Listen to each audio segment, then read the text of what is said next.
શહેરના the 4 lakhs charitable trust દ્વારા અમેરિકેટ્સના સહયોગથી પૂર પીડિતો માટે રિકવરી સ્ટેજમાં કુલ 4 કીટનું વિતરણ કરવામાં આવેલ હતું.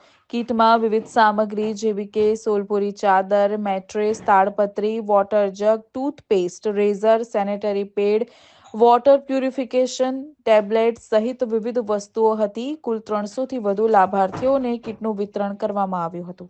આજ રોજ અમે કપુરાઈ વિસ્તારની અંદર 300 જેટલા પૂરગ્રસ્ત ફેમિલીને રિકવરી સ્ટેજની અંદર એમને જરૂરિયાતની સામગ્રી પૂરી પાડી હતી, જેમાં અમને અમેરિકેર સંસ્થા દ્વારા મદદ મળી હતી.